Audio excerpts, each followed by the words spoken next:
Bem-vindos a mais um podcast de Homem para Homem. Hoje a gente tem aqui o prazer de receber o pastor Leonardo, o reverendo Leonardo Campanha e o seminarista Jonathan Florencio, mais conhecido aqui por nós na igreja como Red. Bem-vindos, irmãos. Se apresentem aí para o pessoal conhecer um pouco mais vocês. Obrigado pelo convite. Meu nome é Leonardo, sou pastor presbiteriano há pouco tempo, né? Graduei aqui no JMC e tem sido um privilégio servir a Deus dentro da igreja presbiteriana e dentro do contexto aqui, por exemplo, hoje do podcast, né? Onde Deus nos leva, para mim tem sido um privilégio servir. Que bom. Salve, salve, Rafael. Galera que tá vendo o podcast aí, eu sou o Jonathan, seminarista aqui na Lapa, também estou no segundo ano do seminário agora. Comecei o segundo ano e já estou há um ano trabalhando aqui na igreja também pela graça do nosso Deus. Que bom. Bom, hoje o nosso tema é bacana. É uma coisa que eu não gosto. Eu não gosto de videogame, mas a gente vai tratar do assunto. Aí eu gosto, hein? Então, aí a gente hoje vai ter uma discussão boa. Homem com mais de 30 pode jogar videogame? E aí, hein? Vamos lá. Bom, hoje tem uma onda aí de homeninos que estão crescendo e os caras com uma idade de homem e uma cabeça de menino. Qual o principal motivo disso, hein? E aí, Léo, conta pra gente.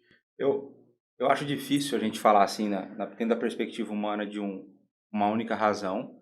Quando a gente pega a perspectiva teológica, é fácil dizer, é por conta da queda. É por conta da queda, a influência do pecado, a maneira como ele corrompe o nosso coração, né? E isso vai acabar resultando em diversas consequências. E uma delas é essa que a gente tem visto de uma maneira muito forte na nossa época, são esses homens com cabeça de menino. O cara tem 30 anos, mora com os pais, enfim, tem um monte de coisa para conversar nesse pacote, né? E quando a gente olha, pensando na perspectiva mais prática do nosso dia a dia, creio que a gente pode olhar para Romanos 1 e a ideia da supressão da verdade de Deus. Então, ímpios e crentes, de uma forma ou de outra, acabam então suprimindo a verdade de Deus. Isso vai, por exemplo, a gente tem um padrão bíblico do que é ser homem, a gente tem um padrão bíblico de masculinidade. Muitas vezes no nosso dia é encarado como machismo. É simplesmente porque a pessoa não consegue ler a Bíblia com a perspectiva correta para entender o que é essa função, para entender a maneira como Deus, dentro da história da redenção, concebeu homem e mulher. Então, eu creio que, na perspectiva teológica mais, vamos dizer assim, mais abstrata, né, essa é a influência do pecado após a queda, e de uma maneira mais prática, a gente vai ver então Romanos 1 falando da supressão da verdade de Deus, o abandono dos padrões bíblicos criados por Deus. Isso vai se refletir, né, de maneiras na criação, na maneira como você lida com a oposição da sociedade. Eu creio que tem vários desdobramentos que a gente pode conversar aqui ao longo do programa, né? Da hora. Eu entendo também, falando aí de um aspecto um pouco mais prático, talvez um pouco mais da sociedade, a ideia dessa adolescência tardia, né? Uma pessoa, especialmente agora a gente tem visto que as pessoas têm alcançado mais e mais a universidade, então a universidade tem se popularizado, e a universidade às vezes se torna uma muleta pro cara. Estou estudando, não posso casar, não posso cuidar de uma família, não posso cuidar de mim mesmo, eu preciso ficar debaixo, digamos assim, das asas dos meus pais, e depois que eu terminar a minha faculdade, que logo se transforma em depois que eu terminar meu mestrado, que logo depois se transforma em depois que eu tiver 5 anos no meu emprego com casa, carro, aí eu vou pensar em assumir uma família, em assumir responsabilidades. Então é possível que essa seja um dos fatores, é o que vem à minha mente pelo menos agora, para essa ideia de nós termos cada vez mais tardiamente essa ideia de você assumir responsabilidades. É um bom ponto isso aí, essa fuga de responsabilidades que a gente tem hoje, né? Então, o homem hoje não quer mais se responsabilizar por nada. Eu não quero ter um filho, eu não quero ter uma casa, eu não quero ser obrigado a pensar que eu preciso cuidar de alguma coisa, que eu preciso cuidar de alguém, que eu preciso liderar algo, né? Então, a gente tem um pouco disso. Isso tem gerado uma insatisfação para a própria família, para as moças e até para a igreja. É um tema bem pesado aqui, né? Entre não só a igreja presbiteriana, mas outras também, não é só a nossa, né? Então, como que a gente lida com esses homens, nesses casos específicos, né? Quando a gente vê essa molecadinha aí que está crescendo. E, aliás, estamos falando de homens porque você é um menino até os 15 anos. Depois disso, você já se torna um homem, né? Que cabeça que você tem? Então, como que a gente lida com esses casos dentro da igreja, né? Na nossa vida mesmo? Tá, quando você coloca ali na pergunta, né, você fala assim, tem sido um problema para a família, para as mulheres, né, e para a igreja. Muitas vezes é a própria família que criou o problema. Muitas vezes é a própria igreja que criou o problema. A questão é que, pensando primeiro assim em achar locais onde a gente possa indicar o surgimento desse problema, quando a gente olha para a família, quando a família super protege a criança, quando ela super protege o menino, ela vai tirando dele vários desenvolvimentos com o sofrimento da vida. Né? Então, é natural, né, que os pais queiram que os filhos sofram menos do que eles sofreram. Eu lembro muito bem dos meus pais falando assim, olha, eu quero dar mais para o meu filho do que eu tive. Mas eu tive a bênção de ter um pai que, ainda não cristão na época, ele tinha uma concepção de uma masculinidade um pouco distorcida, mas ainda com muito dos princípios cristãos envolvidos. Então, meu pai não aliviava para mim. Eu queria fazer alguma coisa, sempre fui meio doido no negócio de cabelo, fazer uns penteados meio doido, e ele começou a deixar, ele começou a me liberar para fazer isso, eu tinha 7 anos. Mas ele falava assim, você vai arcar com as consequências. E com esse cabelo ridículo, você vai chegar na escola e os caras vão te zoar. E se você chegar chorando aqui em casa, você vai apanhar. Se você chegar e se apanhar na escola, você vai apanhar aqui de novo. E você precisa ser homem, você precisa aprender a lidar com as consequências dos seus atos. Isso com 7 anos. E aí depois, né, com questão de lidar com professores, né? Eu era muito difícil, né? Deus foi me converteu, eu tinha 16 anos. Conseguimos imaginar. Com 7 anos eu já tinha quebrado 2 braços, por exemplo, né? Então eu era um pouco agitado e eu lembro que eu era terrível dentro da sala de aula. E minha mãe, diferente das mães de hoje, toda reunião de professor que ela chegava, ela sempre tinha a mesma reclamação. Pô, o Leonardo é bom aluno, mas ele conversa demais. Ele não para. Aí os outros que não acompanham ele, é atrapalhado porque ele fica conversando. Aí minha mãe simples falou assim, você quer resolver esse problema? Você está autorizado a tirar nota do Leonardo. O Leonardo funciona com nota. Ele gosta de ter nota alta. O Leonardo gosta de tirar 10. Então, se você ameaçá-lo e eu estou te autorizando a tirar ponto do meu filho por conversa na sala. Que mãe hoje faz isso? É difícil, É né? raríssimo hoje. Agora a mãe chega lá e fala pro professor, ué, professor, o senhor tá tirando nota do meu filho porque ele Isso. conversa em sala de aula, o que tem a ver? Então, mas é a ideia de você começar a ensinar para o filho que existem consequências, que ele precisa aprender a lidar com os atos. E hoje a gente vê, então, filhos sendo super protegidos pela família, tendo essas responsabilidades tolhidas. E aí o pai e a mãe estão resolvendo o problema até época da faculdade. Por exemplo, eu sou meio velho, estou chegando aqui nos 40. Quando eu fui para a faculdade, eu lembro até hoje, a coordenadora do curso falava assim, a partir de agora, vocês resolvem o problema de vocês. Se tiver problema com nota, problema com isso, com o professor, e seu pai chegar para reclamar aqui, você está lascado na minha mão. Você precisa resolver. Isso era a coordenadora do curso falando, ela não era cristã, não era nada. Né? Então assim, aí você tem o problema da família. Vou tentar ser mais breve aqui. Aí você vai ter o problema da igreja. Onde a igreja, né, eu vou falar aqui de igreja de maneira genérica, a gente parou de valorizar e parou de ensinar o que é o padrão bíblico de masculinidade. Aí você vai ver o sistema de ensino, por dentro da própria igreja. Qual é a maior quantidade de professores? Qual é o sexo dos professores do departamento infantil? Homem ou mulher? Mulher. Mulher. De onde os meninos vão pegar referência de masculinidade? Se não tiver em casa, de lugar nenhum. Aí tem que ter em casa e ele tem que ter na igreja. Sim. Porque a igreja é um reflexo também do que é na família. Né? Então você pega isso, tem um livro que eu gosto muito, o autor ele é um pouco controverso, mas eu acho que ele vai muito bem nesse livro, chama Futuros Homens. Ele vai falar assim, olha, existe uma gentileza masculina que é diferente da gentileza feminina.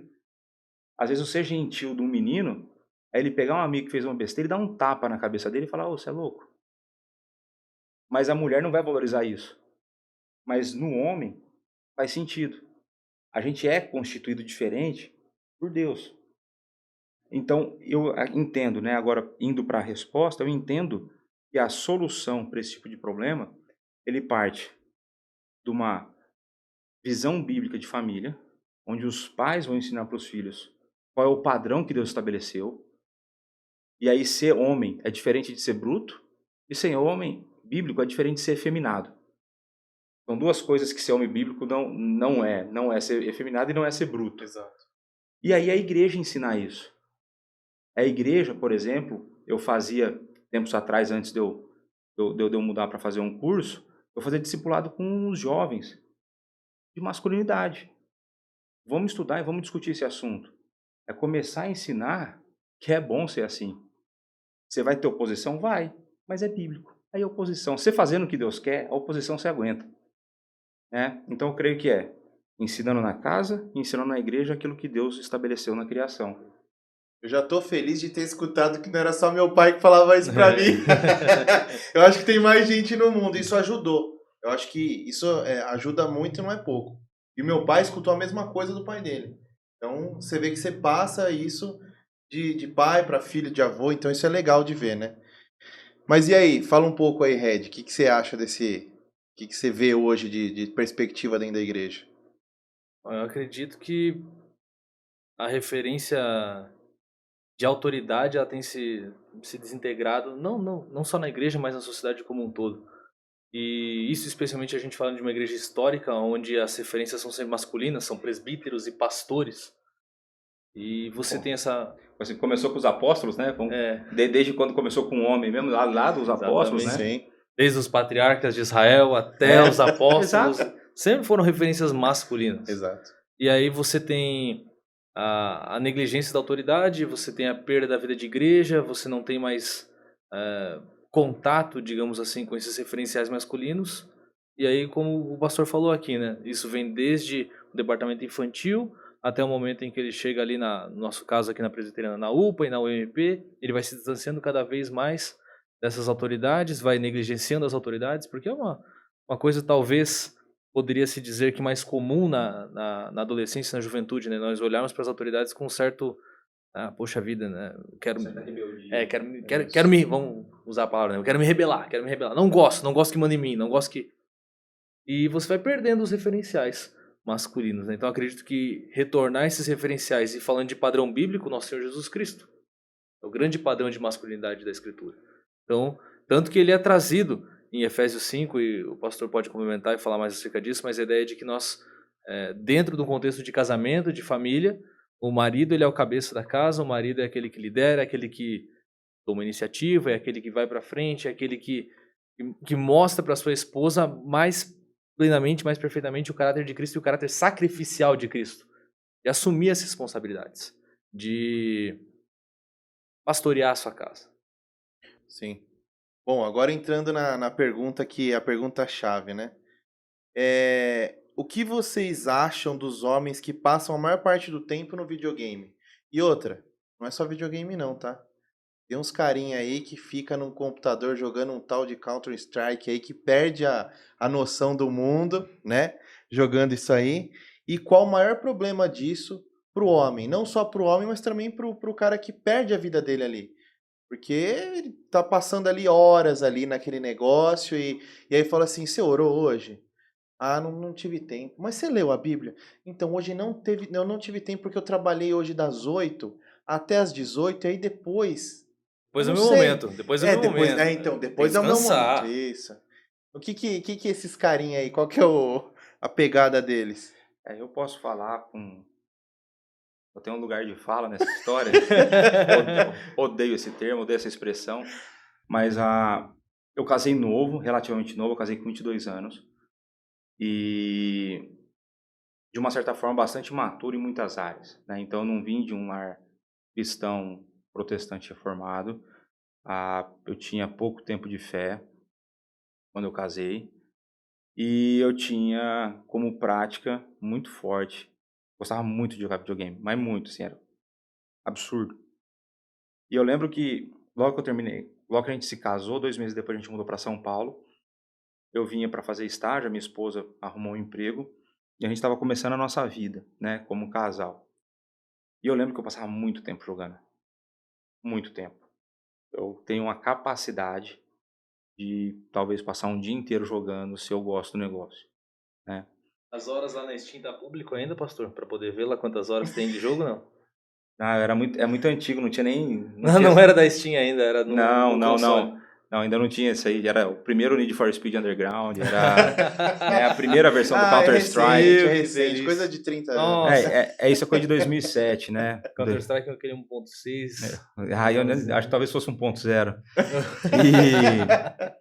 E eu lembro claramente de um dia que minha esposa chegou pra mim, porque ela trabalhava, eu trabalhava, eu chegava em casa e ia jogar. E um dia ela chegou pra mim e falou assim: "Foi pra isso que você casou?" Ah, não precisou falar muito. Ela falou assim: "Foi pra isso que você casou?" E aquilo pesou. E não foi. Não foi e eu preciso tomar uma decisão. Então, a partir daquele momento, eu desinstalei todos os jogos. Eu nunca mais instalei um jogo no meu computador, eu nunca mais comprei um videogame. Não porque é errado ter, mas porque eu sei que não é pra mim. Uhum. Eu me conheço, não é pra mim.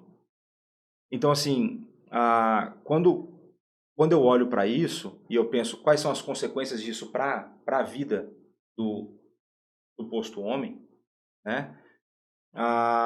E eu estava falando disso para os adolescentes lá da igreja sábado, né, lá para os adolescentes de Pinheiros, de como esse tempo gasto com jogos, e aí entra redes sociais, né, Instagram, TikTok, Não é só isso, é tudo isso tudo, né? aí é o seguinte, falei, você se torna superficial, você deixa de se envolver com Deus da maneira como você deveria, porque você não dá o seu melhor tempo para Deus, você não separa do seu dia a sua melhor hora para orar e para ler a Bíblia.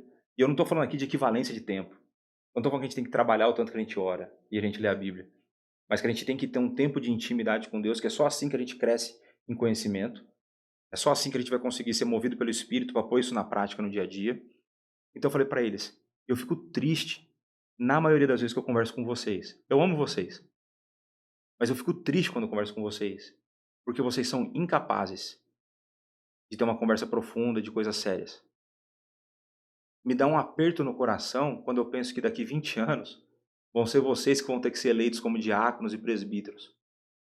Se vocês continuarem do jeito que vocês estão, entre aspas, a igreja está perdida. Ela não está perdida porque Cristo é o dono, mas é a ideia de que não se esqueça que vocês estão sendo formados para ser líderes de família, para ser líderes na igreja, e para isso vocês precisam ser homens. Para isso vocês podem ter lazer. É importante ter lazer. Mas, cara, você precisa estudar. Você precisa conhecer a Deus. Você precisa se dedicar na oportunidade que Deus te deu de educação. Se Deus te deu uma escola, tem um monte de gente que não tem. Então, o tempo gasto em excesso faz que, de uma certa maneira, você não se desenvolva intelectualmente. Aí, para o homem que quer se relacionar, ele não se torna um homem atraente. Porque ele não é um padrão bíblico. Você não precisa ser um gênio para ser um homem bíblico. Mas você tem que ser pelo menos sério. Você tem que pelo menos ter algum tipo de conhecimento. Você vai ter que ter alguma coisa para passar para a futura geração. Você vai ter que ter alguma coisa para conversar com a tua esposa. Pra conversar com a namorada. Exato. Eu não sei o que falar pra menina. Claro! Vou falar do que pra ela? Porque o cara Só se ela gostar de Counter-Strike, né? É isso mesmo. Porque o cara tem medo do real. Então eu tinha um amigo na faculdade, e cara, isso é muito real. Ele, gênio online, gênio. O cara fazia tudo online. Mas chegava no mundo real, problemático. Onde que ele arrumou esposa? Ele arrumou esposa pelo Orkut. Vocês nem sabem o que é Orkut. Eu sei, opa. Se eu vou falar do museu só do Orkut. Mas ele arrumou a esposa pelo Orkut. Mas porque na realidade ele não sabia lidar com pessoa. Mas online ele perdia essa barreira. Então você vai criando relações virtuais, superficiais, pessoas rasas, e tudo o que homens bíblicos são é tudo menos raso. É tudo menos raso.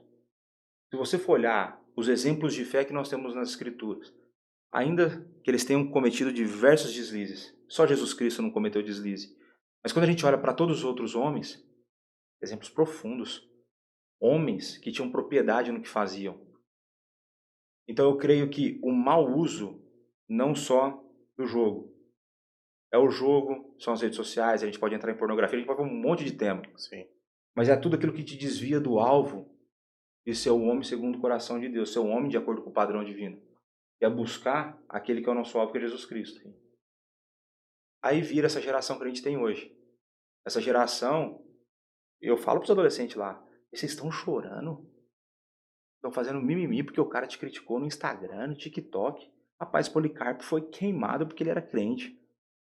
Nós estamos falando de cara que foi devorado por leão porque era crente. Então vira homem. Aguenta a dor, velho. A vida é dura. Isso é real. Isso é real. A falta de contato com a morte também é um fator nessa história, né? Porque nós vivemos uma sociedade que é única no sentido de que, cara, guerra é lá de vez em quando. Quem que vê você não vê nem bicho morrer. Quem que já viu uma galinha, pelo menos viu uma galinha morrer, viu um porco morrer. Nada! Nada, a pessoa não tem Quem contato. vê porco morrer depois não come carne de porco, viu? Aí o sofrimento dele o sofrimento é redefinido na cabeça dele. Parte da minha transição, crescimento da masculinidade foi com 6 anos. Meu tio me deu uma faca, falou, vai matar aquele porco. Aí eu matei e depois nós comemos. Até hoje eu como. Adoro a costelinha daquele restaurante famoso e tal. O porco mais gostoso que eu já comi foi o que eu vi morrer na minha frente. Aquele porco tava muito bom. Minha esposa não gosta de porco, ela comeu aquele porco lá e... Mas acho que você trouxe um ponto importante, essa questão da morte. E até por isso, por exemplo, que para mim, a pandemia balançou muita gente. Foi estudando, não sei se você vai lembrar aquele texto de Eclesiastes, que é melhor você estar na casa onde há luto do que na casa onde há banquete, onde há festa. Eu nunca entendi aquele texto. E lendo um comentário que está na editora Cultura Cristã, do Walter Kaiser Jr., ele falou assim, na casa onde há luto, você coloca as coisas em perspectiva, porque você é lembrado que a vida é passageira. Então hoje, as pessoas têm essa sensação. Aí ele fala assim, a modernidade tirou a doença de dentro de casa. A modernidade terceirizou para o hospital. Tem um hospital que você for aqui em São Paulo, melhor que hotel. Você vai no São Luís, você vai no Ais, você vai no Sírio, até a recepção cheira hotel, não cheira hospital. Aí o Kaiser Júnior fala assim, olha, naquela época, você entrava na casa, você sabia que logo tinha o cheiro da morte. Porque conforme a doença, você sabia que a pessoa ia morrer. Então, assim, quando você tira a morte de perto, você perde perspectiva das coisas e do tempo. Aí você perde perspectiva de prioridade. Se eu sei que eu vou morrer e que essa morte pode chegar a qualquer instante, eu quero deixar meus negócios em ordem. Eu não vou ficar me distraindo com aquilo que é supérfluo. E aí eu gosto da figura do Paul Tripp. Ele vai falar assim, nós como cristãos, nós devemos viver não como aqueles que montam um acampamento para estabelecer um império, mas aqueles que estão guardando as coisas nas suas mochilas, porque a gente está partindo para a eternidade. Então a gente precisa ter a perspectiva correta. Eu acho que você trouxe esse ponto da morte muito legal. E foi o que eu falei para os adolescentes lá nesse sábado. Bati demais nos adolescentes lá. Assim, a primeira da minha geração para as mais novas, eu acho que são as primeiras gerações que acharam que é possível viver sem sofrimento. Nós somos as primeiras gerações de crentes e como sociedade, a gente tem muito conforto hoje em dia. Sim. Né? E aí a gente acha que dá para viver uma vida sem sofrimento. Não dá. Não dá porque o pecado reside aqui. Não dá porque esse sofrimento nos lembra que o nosso coração precisa ansiar pelo retorno daquele que nos comprou. Nosso coração precisa ansiar por Jesus Cristo, nosso Redentor, aquele que vai nos levar para os novos céus e para a nova terra. Sim. Eu trouxe esse negócio da morte porque eu lembro, eu fui um adolescente péssimo. Tratava minha mãe muito mal mesmo. Dentro de casa, assim, era uma coisa ímpia, assim, é uma coisa que dá vergonha de falar. Mas eu lembro que um dos momentos que mais marcou a minha adolescência e que eu comecei a perceber uma certa transição pela graça de Deus foi quando o pai do meu amigo morreu. Eu fui no velório do pai do meu amigo e eu vi o meu amigo ali. E aí foi esse contato com a morte, com esse contato com a finitude que me relembrou de que a mesma coisa poderia acontecer comigo, poderia acontecer com a minha família e o que eu faria naquele momento. Quem seria eu diante de Deus naquele momento. Então o Senhor usou este momento do falecimento do pai do meu amigo e de eu estar lá com ele no velório para me relembrar da minha finitude, da finitude da minha família e de como eu deveria então viver essa vida que eu tenho pela graça de Deus para a glória de Deus, valorizando aquele momento. Inclusive você falando de morte agora aqui, tem um irmão aqui da igreja o Denilson, ele tem um sítio, né? E toda vez que a gente vai pra lá tem a farra do boi. Por quê? A gente vai matar um boi. Então, quando na hora de matar o boi, não se vê mulher perto. Não se vê. Porque tem uma teoria, isso é óbvio que a gente sabe que é conto, né? Se alguém tiver dó, o bicho não morre, né? É, lenda urbana. Mas é engraçado que toda vez. Ela é urbana, porque se o cara fosse do mato, ele sabia que morreria. Isso mesmo. E toda vez que a gente vai matar o boi, né, pra partir a carne e tudo, é só homem que tem em volta. Tanto na hora que a gente tá matando, quando tá limpando, tá separando carne, e é legal aquele momento, né? Você vê aquele monte de homem ali, a gente conversando, e já parte uma carne, já assa, né? Então, isso é legal. Essa integração de homens, não só na nossa vida particular, mas na igreja, isso tem que existir, né? Aqui na igreja nós não temos o PH ainda, mas a gente tem um grupo de homens, e a ideia é justamente essa. Crescermos juntos, né?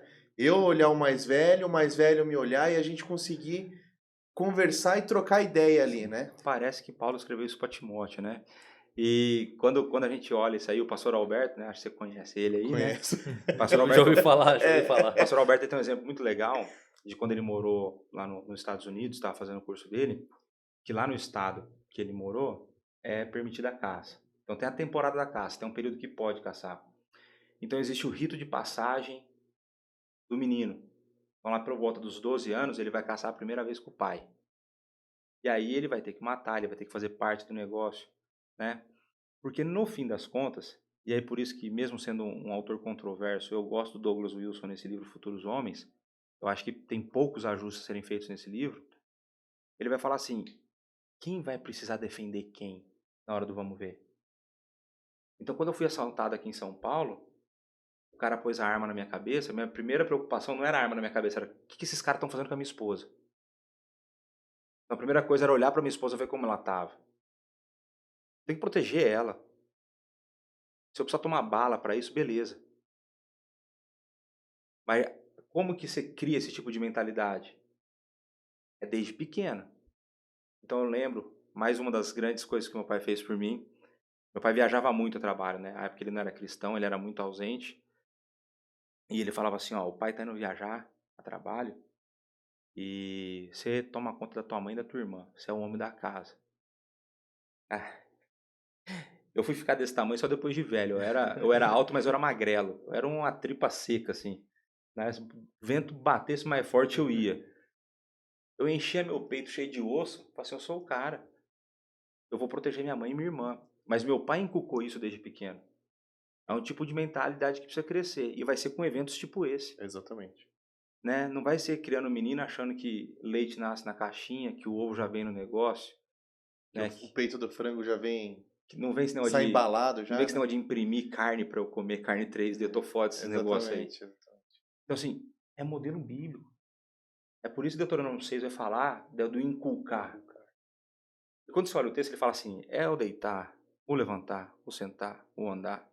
Por quê? Porque criança aprende com repetição. É repetição. E ela aprende com exemplo.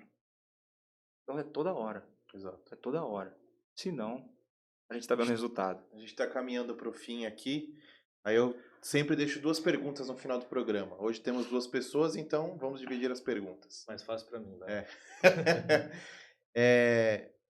Red, deixa uma dica para os homens mais novos, né? Relacionado ao tema, né? Responsabilidade, aqueles que gostam de jogar muito videogame, esquece da vida que vai ter, né? Como homem casado, responsável por lar. Em 1 minuto, bem sucintamente, e Léo, para os homens que já são casados, que já estão maduros e têm uma vida como essa, que esquece de liderar o próprio lar, que esquece da vida jogando ou, sei lá, fazendo qualquer outra coisa, né, que não seja ter as suas responsabilidades, que dica você deixa? Vamos lá, então.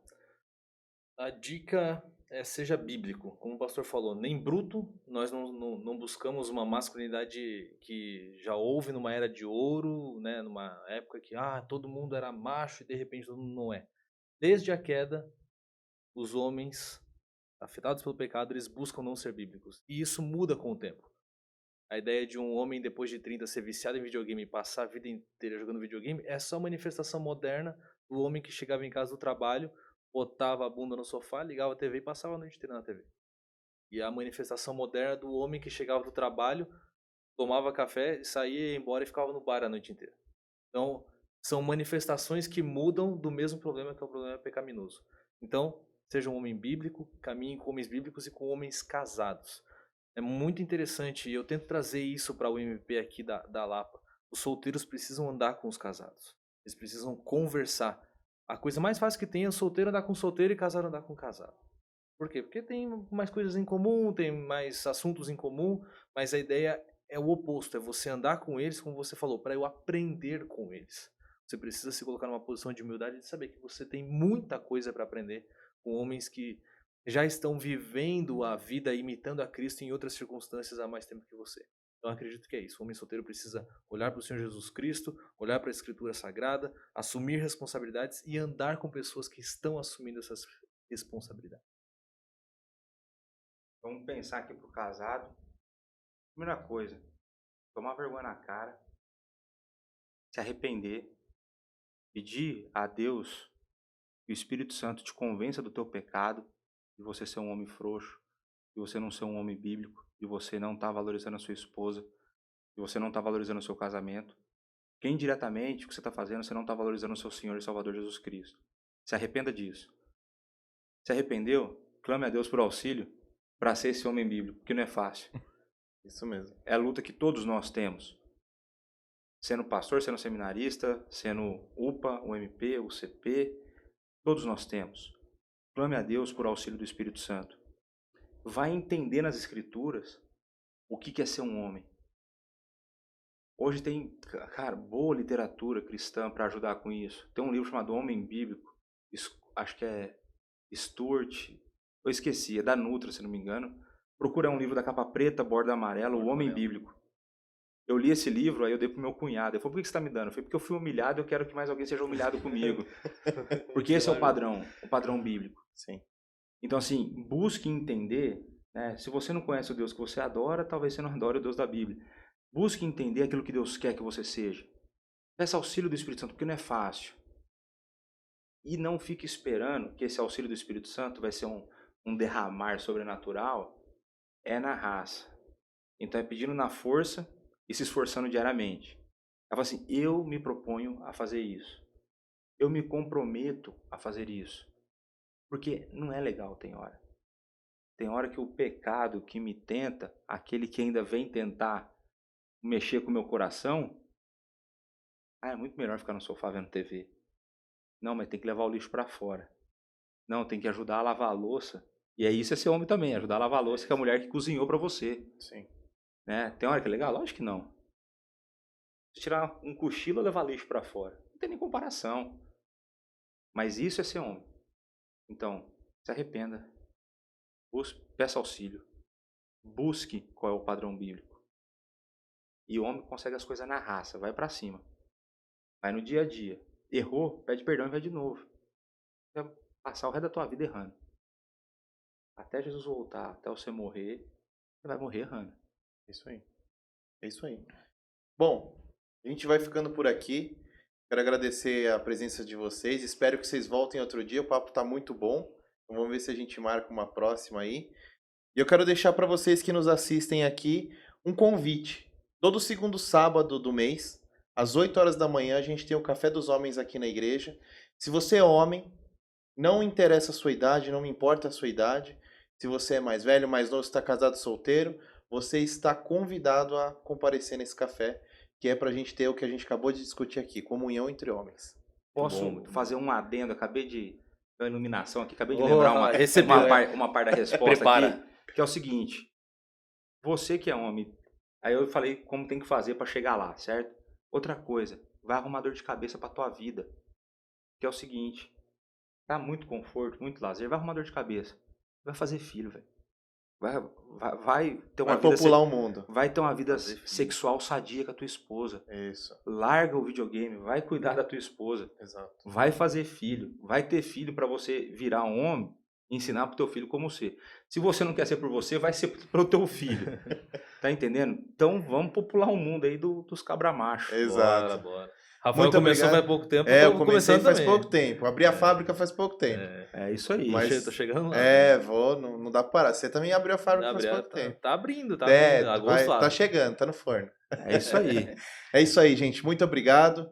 Esse foi mais um podcast de hoje. Obrigado vocês por terem comparecido aqui. Obrigado vocês que assistiram. E até o próximo. Obrigado por nos assistir esse podcast. E você é muito convidado aqui, Igreja Presbiteriana da Lapa. A gente fica na Rua Roma, 465, no bairro da Lapa, em São Paulo. Você vai ser muito bem-vindo aqui. Temos cultos aos domingos às 9 da manhã e às 18 horas.